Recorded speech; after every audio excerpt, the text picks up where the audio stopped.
Hello friends, welcome back to my channel. Today I'm gonna show you an interesting game demonstrating what happens if you left your pieces undefended.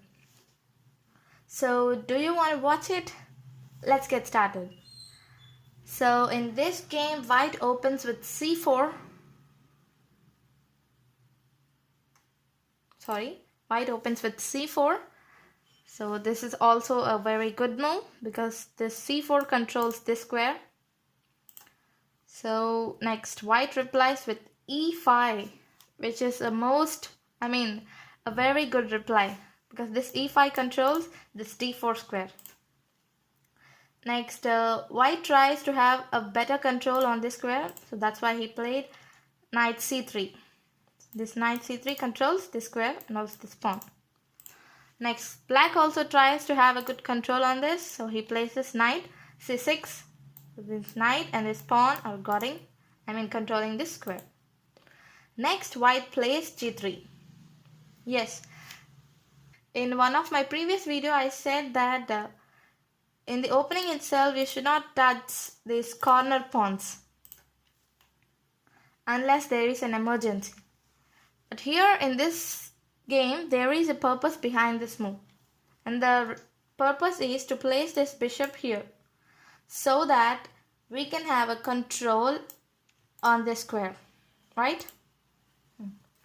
So next, black plays knight f6.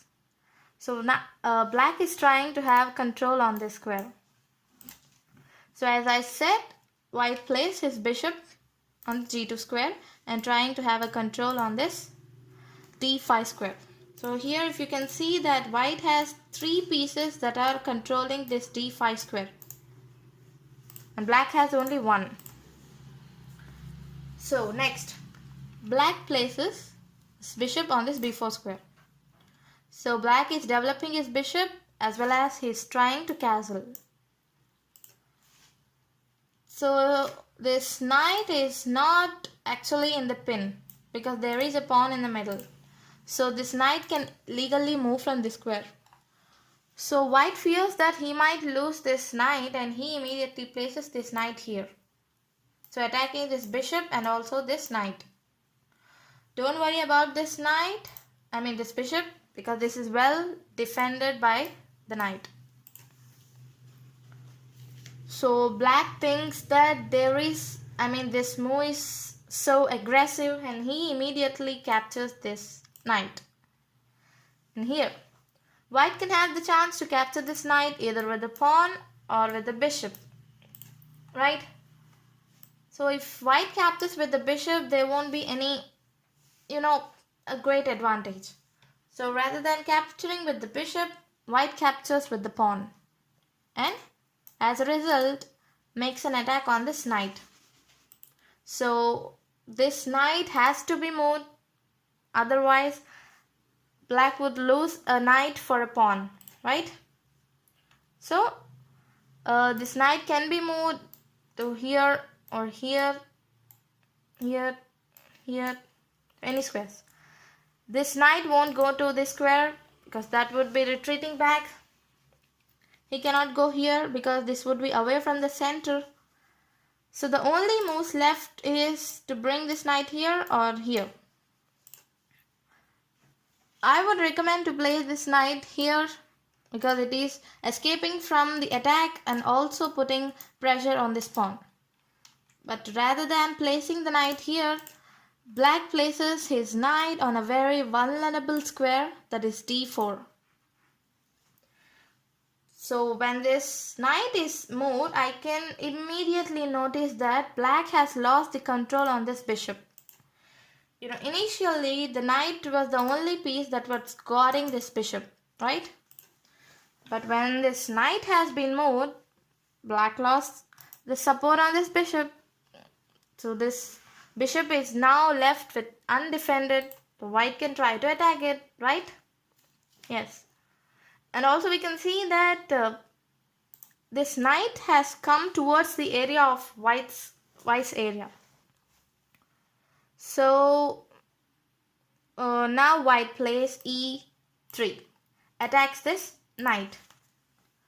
So this knight has only two squares. this one and this one to go. Rest of all the squares are controlled by the white. So black opts to place this knight here. And also we can see this e3 move opens this diagonal for the queen, right? So can you find that move through which white can have a great advantage now? Pause the video and try to find it. Yes, placing this queen on this d4 square. What happens if you place this queen? This queen attacks both this knight and also this bishop, right? Yes, so black can now try to defend only one of its piece. He cannot try to protect both the pieces simultaneously. So he would eventually lose one of its piece. Okay, let's think that this knight has been moved here. What happens if he moves the knight here? Again, there will be a double attack with the queen. With this. Again, this queen attacks both the pieces.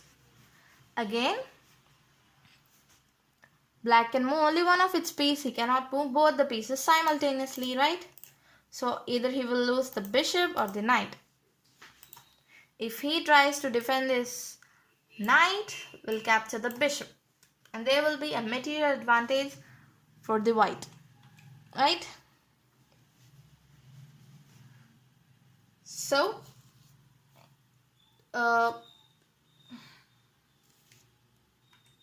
the mistake of the black is, let's go back to this position. Here, when white places his knight here, black shouldn't have bothered this move and he should have tried to develop his pieces, or he should have castled his king.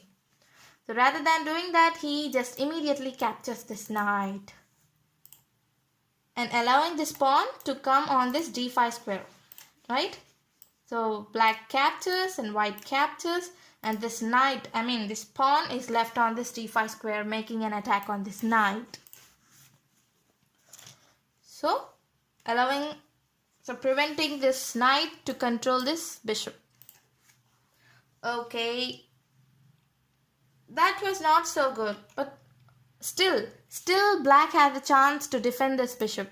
He should have placed this knight here, escaping from the attack and also attacking this pawn. And now simply he can defend this bishop by placing here. So this is what will happen if you leave your pieces without defending. Always remember guys, please connect your pieces and pawns. Keep them well defended. So today's game was so thrilling. Hope you guys enjoyed it. I'll be soon back with another interesting video. Until then, take care. Have a nice time. Bye bye.